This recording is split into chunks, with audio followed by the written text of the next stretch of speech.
طيب السلام عليكم ورحمة الله بسم الله والصلاة والسلام على رسول الله وعلى آله وصحبه ومن والاه ثم أما بعد. On va reprendre notre étude, Inch'Allah, de notre livre, donc Usul al-Iman. Et avant d'entamer l'étude de passer au chapitre, enfin, à la partie d'après qui concerne Tawhid al-Uluhiyya, dans le livre on a un mabhath qui va nous expliquer مظاهر الانحراف في توحيد الربوبية. Donc les différentes dérives, certaines dérives on va dire qui sont vis-à-vis qui sont faites, qui existent dans la communauté musulmane vis-à-vis de l'unicité de Seigneurie. Mais avant cela, je voulais revenir un petit peu sur ce qu'on a vu la dernière fois et juste préciser certaines choses, parce que j'avais dit que j'allais expliquer et je n'ai pas eu le temps de le faire. On avait lu le Mabhath qui s'intitule Bayanu an al-iqrar bi hadha at-tawhid wahdahu la yunji min al-'atam. Donc on avait lu cette partie qui disait que après avoir expliqué ce qu'était Tawhid al-Rububiyya, eh bien, les auteurs nous disent que admettre cet aspect des choses, cet aspect du monothéisme, ne suffisait pas pour être sauvé du feu de l'enfer. D'accord ? Donc, voilà ce qui était véhiculé, l'idée qui était véhiculée dans le passage qu'on a lu la dernière fois. Qu'avant de revenir, avant ça, je vais يعني سريعا ما معنى توحيد الربوبية نرجع إلى المعاني العامة. Donc simplement on va revenir sur les différents sens qui sont contenus. Il y a trois sens qu'il faut retenir dans Tawhid Rububiyya, trois idées principales. Donc on avait dit que Tawhid Rububiyya, l'unicité de Seigneurie, donc le monothéisme qui concerne la Seigneurie d'Allah, le fait de considérer qu'Allah il est le Seigneur de l'univers.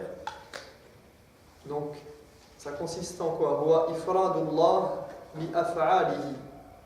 D'accord? Donc c'est considérer Allah subhanahu wa ta'ala comme étant le seul et unique dans certains actes, et dans ses actes, dans ce qu'il est là comme acte en tant que Seigneur. Donc,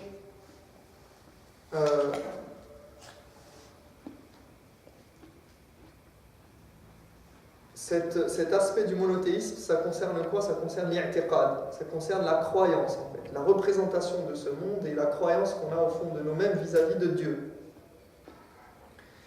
Donc premièrement, un des sens importants, c'est quoi? هو إفراد الله تعالى بأفعاله التي هي أفعال الخلق والرزق والتدبير والإحياء والإماتة والضر والنفع. يعني تعتقد أن الله وحده هو الذي خلق وأن الله وحده هو الذي يملك الضر والنفع على الحقيقة. Donc premièrement, l'idée principale. Donc je répète, il y aura trois idées. Donc ça c'est la première que j'avais développée déjà dans des cours précédents.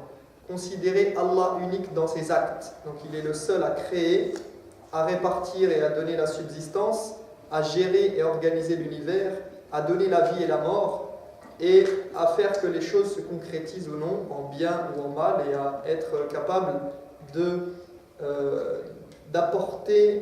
d'impacter sur les choses et d'avoir un effet sur les choses positivement ou négativement. Donc voilà ce qu'on doit croire, une des choses qu'on doit croire concernant Allah subhanahu wa ta'ala. Deuxième chose dans Tawhid Rububiyya, ثانيا إفراد الله عز وجل بالملك وبالملك التام. Deuxièmement, considérer Allah comme le seul et unique à posséder et à disposer de la royauté parfaite. Comme ça là. Donc, deuxième point, considérer que Allah, il est le seul et unique à réellement posséder dans cet univers et à disposer d'une royauté parfaite qui ne souffre d'aucun manque et d'aucune possibilité de faillir ou d'aucun défaut. Donc il est le seul qui, toute personne qui possède quelque chose sur cette terre, eh bien un jour il le laissera, soit parce qu'il va mourir, soit parce qu'on lui volera, soit parce que cette chose-là va disparaître. Mais Allah subhanahu wa ta'ala, quand il possède quelque chose, il le possède réellement. Et il en fait ce qu'il veut. Et la même chose pour la royauté, encore une fois, il est le véritable roi, donc il commande et il dispose de cet univers comme bon lui semble, ce qui n'est pas le cas des créatures qui ne possèdent pas et qui ne disposent pas des choses comme bon leur semble. Donc ça c'était le deuxième point important dans Tawhid al-Rububiyyah. المعنى الثالث أن تعتقد أن الله عز وجل متفرد بالأمر والنهي والتشريع والسيادة. Troisièmement, tu dois croire qu'Allah est le seul à avoir le droit de décider, d'ordonner ou d'interdire, de légiférer et de gouverner. Donc, voilà le troisième point et la troisième caractéristique, on va dire, ou la troisième qualité qu'il faut croire qu'Allah subhanahu wa ta'ala est le seul à posséder et à avoir et qui est le seul à être digne de ce nom. طيب ما هي آلة توحيد الربوبية؟ الآلة التي هي القلب نتقرب إلى الله بالقلب أليس كذلك؟ Donc l'outil principal qui nous permet de mettre en pratique Tawhid al-Rububiyyah, c'est le cœur. D'accord? C'est la croyance qui se situe dans le cœur. يعني بالاعتقاد تعتقد أن الله عز وجل هو المدبر الخالق الرازق الضار النافع وحده وأنه هو المالك والملك على الحقيقة وحده. Donc tu crois qu'Allah est celui qui organise l'univers, le créateur, le pourvoyeur, le seul capable de donner du pouvoir ou d'être utile. Il est le possesseur et le roi véritable. وتعتقد أنه هو السيد الحاكم المطاع المشرع الآمر الناهي وحده الذي هو معنى إفراد الله عز وجل. Et tu crois qu'il est le chef, le seul qui a le droit de gouverner, de légiférer, d'ordonner, d'interdire. هكذا يكون معنى توحيد الربوبية أن تفرد الله في الاعتقاد في اعتقادك الشخصي وفيما بداخل قلبك ليس هناك من يحكم ولا من حقه أن يشرع إلا الله. Donc au fond de ton cœur, tu dois avoir l'intime conviction qu'il n'y a pas d'autre juge, d'autre gouverneur, d'autre décideur qui a le droit de légiférer. وفي قلبك وفي اعتقادك ليس هناك من يخلق ويرزق ويضر وينفع على الحقيقة إلا الله. Tu dois avoir l'intime conviction qu'il n'y a pas d'autre créateur pourvoyeur capable de nuire ou d'être utile réellement qu'Allah subhanahu wa ta'ala. وكذلك كما قلت في حسك واعتقادك ليس هناك من يملك له الملك التام والملك التام إلا الله عز وجل. Tu dois avoir l'intime conviction qu'il n'y a pas d'autre qui a le pouvoir et la possession absolue à part Allah. Donc voilà les trois sens principaux qu'il faut retenir de Tawhid Rububiyyah avant de passer à Tawhid Uluhiyyah. Ici je vais expliquer quelque chose qui me semble important. Donc ici il nous dit on nous a expliqué que Quraysh, à l'époque du prophète sallallahu alayhi wa sallam, les Arabes de la péninsule arabique et ceux à qui s'adressait le message directement, eh bien, ils croyaient en Tawhid al-Rububiyyah. Ils avaient cette croyance qu'Allah subhanahu wa ta'ala, il a ces qualités-là. D'accord? C'est ce qu'on nous dit ici. Et ils nous disent donc, malgré cela, malgré cette croyance, eh bien, ils n'ont pas été considérés comme faisant partie des croyants. Donc, malgré le fait qu'ils croient en cela, ils n'ont pas été considérés comme étant partie des croyants et comme étant sauvés du feu de l'enfer. Et il était dit aussi que ce n'est pas pour rappeler à cet aspect du monothéisme que les prophètes et messagers ont été envoyés. D'accord ? Ce n'était pas le premier message, on va dire, des prophètes d'appeler à la seigneurie d'Allah. Et ça, c'est une idée qui est parfois répandue et qui n'est pas tout à fait exacte. En fait, rappelez-vous ce qu'on a dit sur Taqsim al-Tawhid.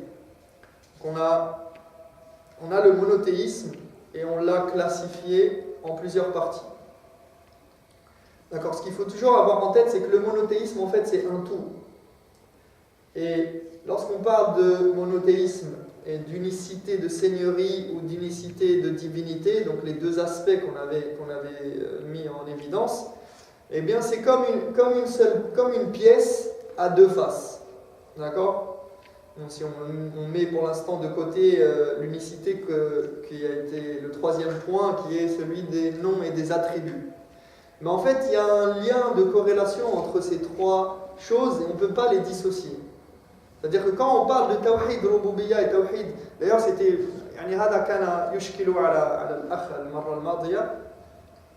c'était un problème qu'il y a eu, que certains ne vont pas comprendre. Pourquoi on parle de trois choses alors qu'on n'a que un mot qui est l'unicité, le monothéisme, c'est qu'une seule chose. Donc effectivement, il faut bien comprendre que cette division qu'on fait, ce classement qu'on fait, c'est pour avoir une meilleure appréhension des choses et pour pouvoir comprendre certains détails. Mais en vérité, il n'y a pas trois choses différentes. Et c'est pour ça qu'on va parler ici, on va dire que il y a un point qu'il faut retenir, c'est que il y a qa'ida وهي من أتى بتوحيد الربوبية كاملا استتبع ولا بد توحيد الألوهية. Celui qui concrétise dans les actes, c'est-à-dire que là on va dire quoi en fait ici, on est en train de dire quoi? Que en fait Quraysh, les gens de Quraysh, eh bien ils n'étaient pas monothéistes au niveau de Rububiyya. Impossible qu'ils aient le monothéisme total au niveau de la seigneurie et de la croyance d'Allah. Pourquoi? لأن توحيد الربوبية يستلزم منه توحيد الألوهية. Celui qui croit fermement que Allah subhanahu wa ta'ala il est le Seigneur et qu'il est le seul à légiférer, le seul à créer, le seul à posséder, le seul à organiser l'univers, et qui croit réellement dans son cœur que Allah subhanahu wa ta'ala il est tout puissant et que c'est lui qui dispense ses faveurs et qu'il est le plus grand et le plus beau et le plus parfait, celui qui a ça dans son cœur, il ne peut que s'orienter vers Allah subhanahu wa ta'ala bid-du'a wa bil-inaba wa bil-tawba wa bi-qalbihi wa bi kulli ma'ani al-uluhiyya wal-ibada. Donc celui qui croit vraiment qu'Allah subhanahu wa ta'ala il est le seul à être comme ça, comme il est le seul Seigneur, il ne peut que s'orienter vers lui dans l'adoration. Il ne peut pas se tourner vers quelqu'un d'autre. Il ne peut pas associer à Allah subhanahu wa ta'ala. C'est pour ça que Tawhid Rububiyya, eh bien, c'est quelque chose de très important. Et d'ailleurs, c'est pour ça qu'Allah subhanahu wa ta'ala dans le Coran, il mentionne toujours la grandeur d'Allah, la grandeur et les bienfaits d'Allah, les qualités d'Allah, ses attributs et les actes qu'il fait. Pourquoi? Pour que cette croyance s'ancre dans le cœur du croyant et même du non-croyant, pour que le non-croyant il voit la réalité de cet univers, pour qu'il voit qu'il a un Seigneur qui l'a créé, qu'il le fera revenir après la mort et qui lui demandera des comptes et qui lui donne et qui fait. Donc pourquoi? Pour que ça ramène vers Allah subhanahu wa ta'ala dans l'adoration au quotidien, dans l'invocation, que le croyant il craigne son Seigneur, qu'il ait espoir en son Seigneur, qu'il aime son Seigneur. Et ce sont les piliers de l'adoration. Al-khawf wal-raja wal-hubb wal-mahabba. Ces trois choses, la crainte, l'espoir et l'amour, ce sont les trois fondements de l'adoration. Et celui qui croit dans les sens que nous avons donnés et qui croit réellement complètement à ça, il ne peut que adorer Allah en toute exclusivité. Il ne peut pas être un polythéiste. C'est impossible. Donc, on dit que Quraysh, ils étaient polythéistes parce qu'à la base, leur croyance dans la Rububiyya, elle a un défaut. Elle n'est pas complète. Et les prophètes sont venus à la fois enseigner Tawhid Rububiyya et Tawhid Uluhiyya. Les prophètes sont venus enseigner la seigneurie d'Allah, qu'il est unique dans sa seigneurie et qu'il est unique dans son adoration, qu'on ne doit adorer que lui. D'accord? Là, c'est très important. Et donc, on dit quoi? On dit que celui qui croit en l'unicité d'Allah au niveau de la seigneurie, donc les sens que j'ai donnés réellement, complètement, فَتَوْحِيدُ رُبُوبِيَّةٍ يَسْتَلْزِمُ تَوْحِيدَ الْأُلُوهِيَّةِ. Il ne peut que s'orienter vers Dieu de manière exclusive, dans toutes ses adorations. Et وَنَقُولُ كَذَلِكَ إِنَّ تَوْحِيدَ الْأُلُوهِيَّةِ يَتَضَمَّنُ تَوْحِيدَ رُبُوبِيَّةٍ. Et on dit que si quelqu'un il adore Dieu en toute exclusivité, qu'il ne fait pas d'acte de polythéisme dans son adoration, c'est parce que, et ceci inclut le fait qu'il considère qu'Allah subhanahu wa ta'ala est son unique Seigneur. Donc les deux, ils marchent ensemble, on ne peut pas les dissocier. Et parfois, quand on les dissocie trop et qu'on a l'impression que ce sont des choses complètement différentes qui n'ont rien à voir, eh bien on ne comprend plus le propos, au point que, je ne me rappelle plus bien, mais je sais qu'il y avait quelqu'un qui parlait, il y a un prédicateur qui parlait de ce sujet, qui un peu voulait...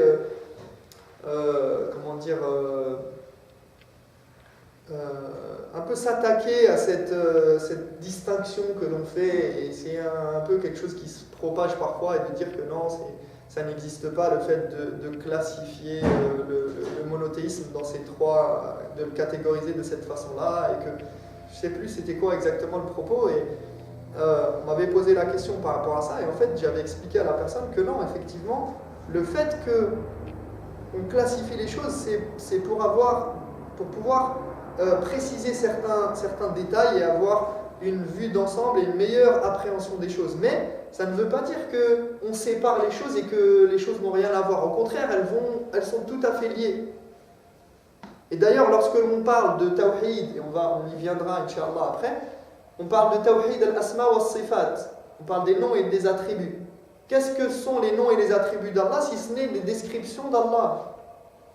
Donc, qui rentrent dans Ar-Rububiyya. Les descriptions d'Allah, les qualités d'Allah, qui est Allah, quels sont ses noms et quelles sont ses qualités, eh bien, c'est la croyance d'Allah subhanahu wa ta'ala, la connaissance. Et c'est pour ça qu'Ibn al-Qayyim, il a dit qu'on a Tawhid al-Ma'rifa wa al-i'tiqad wa huwa Tawhid khabari. Donc il parle du fait qu'on a l'unicité, le monothéisme qui est lié à quelque chose, à une connaissance, à la connaissance de Dieu, et qui nous provient des textes, des choses qu'on peut connaître. Il y a des choses dans l'unicité d'Allah et dans la connaissance d'Allah, comme on l'avait dit, qu'on peut connaître par la raison. On peut savoir par la raison qu'il y a un créateur, et que ce créateur, il est unique. On peut savoir que ce créateur, par la raison, il est forcément puissant, il est forcément intelligent, sage, parce que c'est la raison qui nous montre que quelqu'un qui crée quelque chose de si magnifique ne peut qu'être sage, il ne peut qu'être intelligent, puissant, doté de pouvoir, capable, vivant, existant. D'accord? Ça, ce sont des choses que notre raison nous amène à comprendre et à connaître d'Allah subhanahu wa ta'ala. Mais il y a des choses que seuls les textes nous permettent de connaître d'Allah subhanahu wa ta'ala. Savoir qu'Allah il est sur son trône, il est établi sur son trône, c'est pas la raison qui peut nous le dire, c'est les textes. D'accord? Donc, voilà simplement pour remettre en évidence cet élément-là qui est important, c'est que ces notions-là, elles sont là pour nous aider scientifiquement dans le raisonnement logique, dans l'argumentation, pour juger certains actes et replacer les choses dans leur contexte et pouvoir, encore une fois, bien classer les choses et savoir où on va. Mais en aucun cas c'est pour séparer les choses de sorte à ce que ce sont des choses complètement différentes. Non, il y a un lien très fort, et c'est pour ça que parfois, vous allez voir, on va en parler, parfois on a l'impression que on parle de cette forme de tawhid, alors qu'en fait on parle en même temps de l'autre. Pourquoi? Parce que c'est lié, c'est juste des points de vue différents. Donc voilà, je voulais revenir un peu là-dessus. Et juste, donc retenez bien, c'est que effectivement, alors c'est pour ça qu'on dit que al-iqrar bihadha al-tawhid wahdahu la yunji min al-'adhab. Le fait d'accepter et d'affirmer la seigneurie d'Allah, mais juste l'affirmer comme une sorte de chose, on va dire, si on revient à la base simplement du tawhid rububiyyah, asl tawhid rububiyyah عند العرب كان موجودا. يعني les Qurayshites, ils avaient une notion de tawhid rububiyyah, mais pas tawhid rububiyyah entièrement.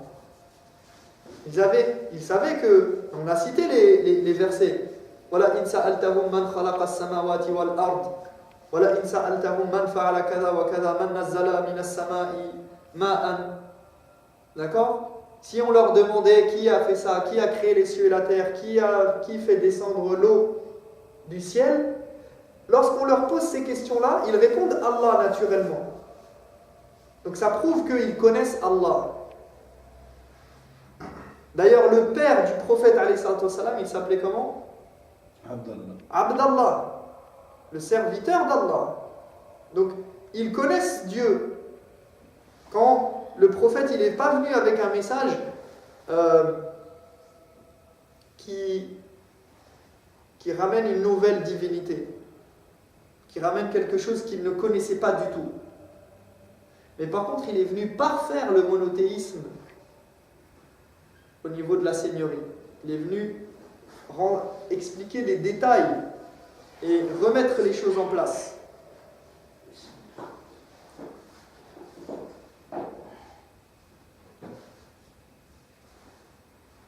Mais par exemple, les Mécois ne reconnaissaient pas forcément le fait qu'il y aurait une résurrection et qu'ils auraient à rendre des comptes devant Allah subhanahu wa ta'ala, qui fait partie des choses de la rububiyyah, mais qui en même temps, de la seigneurie d'Allah, mais qui en même temps nous pousse, notre croyance. Les ulama disent que dans les piliers de la foi, les choses les plus importantes, ce sont quoi? Ce sont la croyance en Dieu d'abord, donc en son existence et en sa toute-puissance et l'essence que nous avons citée, et ensuite, c'est la croyance au jour du jugement.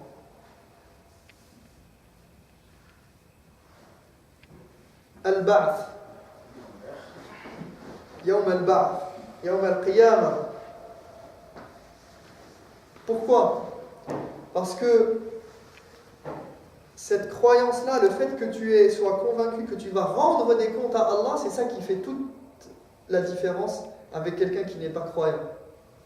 Quand tu sais que tu vas rendre des comptes, tu ne déroges pas à ta salat. Tu as peur de faire quelque chose de mal. Tu as peur de léser une créature.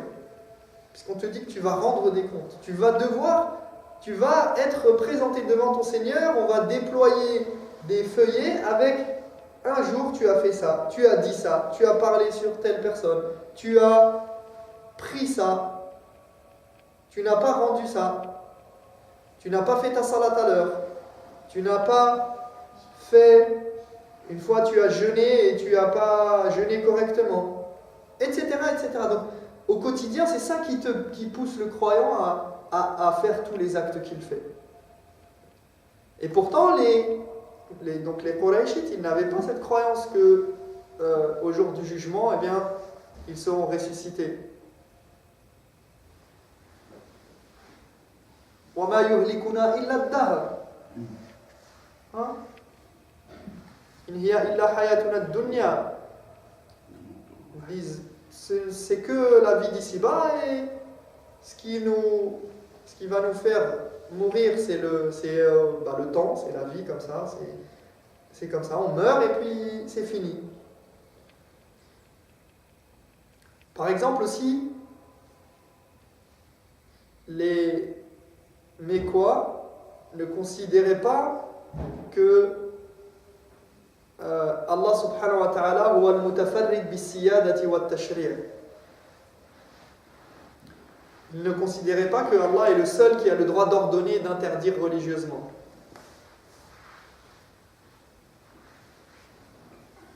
Et c'est pour ça qu'ils ont légiféré et inventé toutes sortes de pratiques relatives aux vêtements, relatives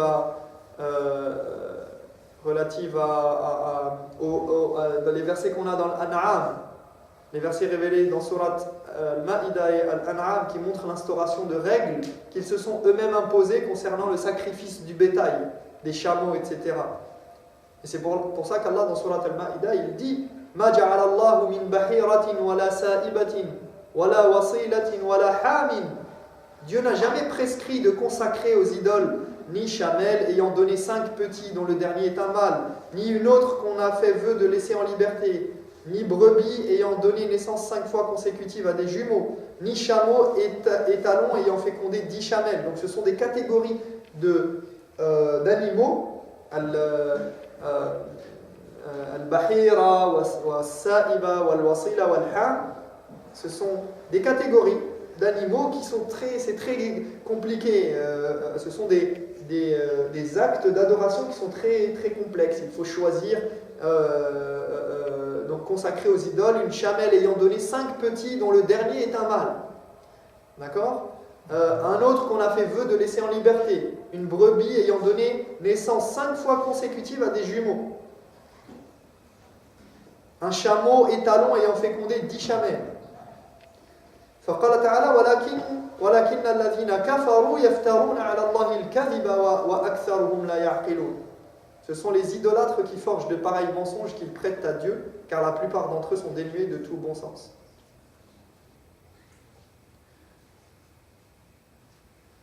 وقال تعالى قل الذكرين حرم أم الأنثيين أما اشتملت عليه أرحام الأنثيين نبئوني بعلم إن كنتم صادقين. Demande-leur, est-ce que Dieu vous en a interdit les 2 mâles ou les 2 femelles, ou est-ce que ces dernières portent dans leur matrice, ou ce que ces dernières portent dans leur matrice? Faites-le moi savoir avec exactitude si vous êtes véridique. إذن كأنهم لا يفردون الله عز وجل بالتشريع. Donc ils n'acceptent pas Dieu comme seul législateur religieux. Et donc nous disons que si quelqu'un croit en l'unicité de Seigneurie de façon complète et totale, il s'en suivra automatiquement que la personne concrétisera dans ses actes l'unicité dans l'adoration. Donc encore une fois, je vous rappelle, quand on parle de Seigneurie, l'unicité de Seigneurie, dites-vous bien que ça parle de Dieu, Allah, de ses caractéristiques, de ses qualités, de ses actes qui vont vers les êtres humains, vers les créatures. Donc la Seigneurie. On doit être monothéiste au niveau de notre croyance dans la Seigneurie d'Allah. On doit être également monothéiste dans notre adoration. Donc notre adoration, c'est les actes que nous faisons pour plaire à Dieu. D'accord ? Donc il y a les actes d'une part d'Allah et ses descriptions, et nos actes à nous. Et c'est pour ça que je dis que c'est 2 points de vue différents. Et on doit être monothéiste à ces 2 points de vue-là, à ces 2 niveaux-là. Et encore une fois, c'est la dichotomie, la séparation qui a été faite par certains ulama comme Ibn al-Qayyim rahimahullah, qui nous donne tawhid ilmi wa tawhid amali. Donc le monothéisme au niveau de la science, de la connaissance, et le monothéisme au niveau des actes d'adoration. Mais ce qui se passe, c'est que beaucoup de gens emploient le terme unicité de seigneurie, ou même la croyance d'ailleurs, et le monothéisme, et c'est quelque chose qui est répandu, pour ne désigner qu'un ou 2 des sens de la seigneurie. Donc, souvent, on parle, d'ailleurs, beaucoup de gens, et c'est pour ça l'objectif de ce cours aussi, c'est de remettre les choses au clair et de ne pas considérer que quelqu'un est croyant à partir du moment où croient en l'existence de Dieu. Juste, ils croient en l'existence de Dieu. Reconnaître qu'il y a un Dieu. D'accord? Ça ne suffit pas pour être un croyant. Et encore une fois, la preuve, c'est que les polythéistes savaient, et j'avais cité aussi l'exemple de Shaitan, Iblis, qui connaît l'existence de Dieu. Le diable, il connaît Dieu. Pourtant, il n'est pas croyant. Les Mécois, à l'époque du prophète, ils connaissaient Dieu, mais ils ne sont pas croyants. Et donc souvent, quand on parle de seigneurie, eh bien, le terme qui est, ou le sens qui se dégage et qui est le plus, qui ressort et que la personne, elle utilise ce terme pour désigner, c'est la création, le fait qu'il est le créateur, qu'Allah il est le créateur et qu'il est le roi et qu'il a la royauté totale. Et c'est pourquoi on nous dit que les messagers n'ont pas été envoyés pour affirmer cette évidence.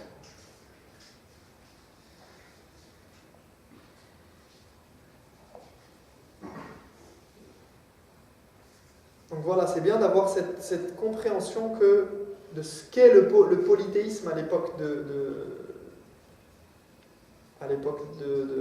la révélation. Et justement, encore une fois, ne pas croire que... D'ailleurs, qui dit polythéisme dit plusieurs divinités, n'est-ce pas? D'accord? Mais plusieurs divinités, peut-être en reniant Allah, donc quelqu'un qui ne croit même pas en Allah, mais il croit en d'autres divinités complètement différentes. Mais là, croire en Allah et associer des divinités à Allah, associer une seule chose à Allah, c'est du polythéisme. Et c'est ce que faisaient les Mécois. Ils croyaient en Dieu, et c'est pour ça qu'on a dit Illa allazi fatarani. D'accord? Je renie toutes les divinités sauf celle qui m'a créé. Je renie toutes vos divinités sauf une. D'accord? Pourquoi je ne renie pas une? Parce que parmi vos divinités qui sont fausses, ou parmi plutôt vos divinités, il y a les fausses et il y a une seule qui est réelle et qui mérite l'adoration en toute exclusivité, c'est Allah subhanahu wa ta'ala. Wadih? C'est clair? On va passer on va commencer, Inch'Allah, on va entamer la partie suivante, qui est donc Mazahirul Inhiraf fi Tawhid al-Rububiyyah. Donc les différentes dérives au niveau de l'unicité de seigneurie. فيقول بالرغم من أن التوحيد الربوبية أمر مركوز في الفطر مجبولة عليه النفوس متكاثرة على تقريره الأدلة إلا أنه وجد في الناس من حصل عنده انحراف فيه ويمكن تلخيص مظاهر الانحراف في هذا الباب فيما يلي. Alors, bien que l'unicité de seigneurie soit à l'origine ancrée dans la nature humaine, innée dans les cœurs et étayée par une multitude de preuves, certaines personnes ont dévié au niveau de cette croyance. Les principales déviances à ce niveau-là se résument comme suit. Alors ici, ils vont nous citer, les auteurs, on nous cite trois différentes formes de déviance et d'égarement au niveau de cette croyance-là, les dérives dans la croyance en Dieu. Et on va en rajouter quelques-unes, Inch'Allah. أولاً جحد ربوبية الله أصلاً وإنكار وجوده سبحانه وتعالى كما يعتقد ذلك الملاحدة الذين يسندون إيجاد هذه المخلوقات إلى الطبيعة. Donc premièrement, la plus évidente, on va dire, peut-être, la négation totale de la Seigneurie de Dieu et le refus de croire à la base en l'existence de Dieu. Donc l'athéisme pur et dur, et le fait de ne pas croire qu'il puisse y avoir une divinité, un Dieu et un Seigneur créateur et tout-puissant. Donc, comme c'est le cas des athées qui attribuent l'existence de ce monde à la nature ou à d'autres théories. Éventuellement, on nous parle de théorie du hasard, de théorie de la nécessité, de tout un tas de théories aussi vaseuses les unes que les autres pour tenter d'éluder l'idée d'un Dieu créateur.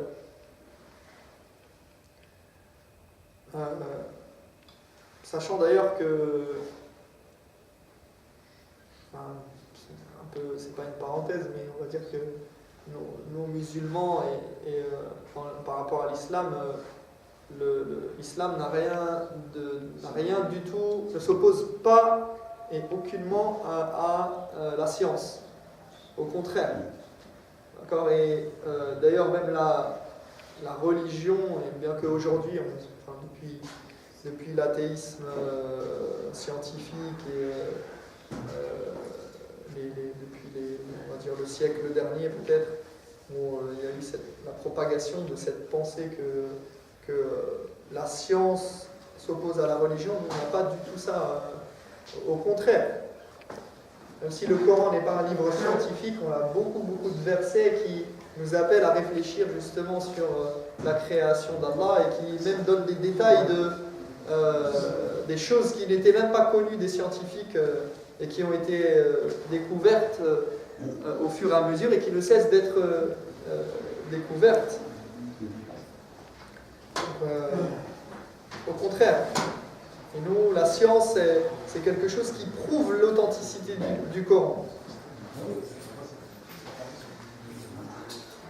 Et donc, bien évidemment, on comprend que ici, هؤلاء يسندون إيجاد هذه المخلوقات إلى الطبيعة أو إلى تقلب الليل والنهار أو نحو ذلك. Donc ils nous disent, comme c'est le cas des athées, qui attribuent l'existence de ce monde à la nature ou à l'alternance du jour et de la nuit ou autre.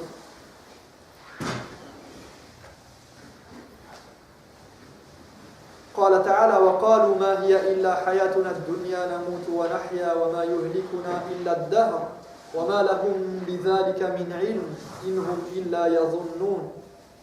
Ils disent, donc ça c'est un verset du Coran, il n'y a d'autre vie pour nous que celle d'ici-bas. Nous mourrons et nous vivons, et seul le temps nous fait périr. Mais ils ne possèdent aucune preuve pour étayer ce qu'ils avancent, se contentant d'émettre de simples conjectures. Donc effectivement, moi je ne vais pas revenir sur le cours que j'avais fait sur les preuves de l'existence de Dieu, mais on a de nombreuses preuves sur l'existence de Dieu, ne serait-ce que par la raison. Mais il y a d'autres sens et d'autres choses qui nous permettent de prouver l'existence de Dieu.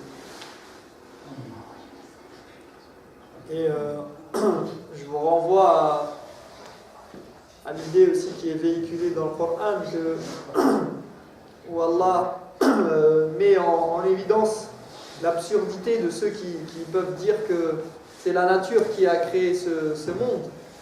Et il dit Am khuliqu min ghayri shay'in am humul khaliqun. Ont-ils été créés de rien du tout? Donc il n'y a rien qui a créé quelque chose. C'est déjà absurde. Am humul khaliqun, ou bien sont-ils eux-mêmes leurs propres créateurs? Comment quelque chose qui n'existe pas peut-il se créer lui-même? Et la nature, ce mot, ça désigne quoi? Ça désigne les arbres, les planètes, les atomes. Donc ce sont des choses créées. Comme un scientifique avait dit, amenez-moi de l'hydrogène et de l'oxygène et je vous fais de l'eau. Mais justement, le créateur, c'est quelqu'un qui n'a pas besoin qu'on lui amène de la matière. C'est lui qui crée la matière. Donc la nature ne peut pas créer puisqu'elle est elle-même créée. Quelque chose qui n'est pas créé ne peut pas se créer. Il ne peut pas créer autre chose. Am khuliqu min ghayri shay'in am humul khaliqun. C'est un verset qui coupe court à toute discussion. Deuxièmement, ثانيا جحد بعض خصائص الرب سبحانه وتعالى وإنكار بعض معاني ربوبيته كمن ينفي قدرة الله على إماتته وإحيائه بعد موته أو جلب النفع له أو دفع الضر عنه أو نحو ذلك. Deuxièmement, donc, une deuxième dérive au niveau de la croyance dans la Seigneurie d'Allah, c'est le reniement de certaines spécificités du Seigneur et le rejet de certaines caractéristiques de sa Seigneurie, comme ceux qui refusent de croire en sa capacité à donner la mort ou à ressusciter après la mort, ou de nuire et d'être utile, etc.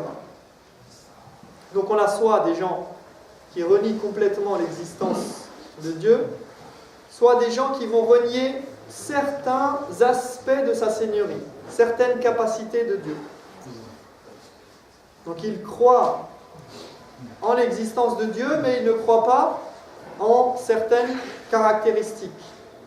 Ils ne croient pas qu'il est celui qui donne la mort ou qui ressuscite après la mort, par exemple, ou que c'est lui qui détient le contrôle de cet univers, etc. Certaines choses comme ça. Troisièmement, je vais m'arrêter là et ce que je veux rajouter, on le rajoutera dans le cours prochain, Inch'Allah, dans le prochain cours. ثالثا إعطاء شيء من خصائص الربوبية لغير الله سبحانه وتعالى. Troisièmement, attribuer certaines spécificités de Dieu à un autre que lui.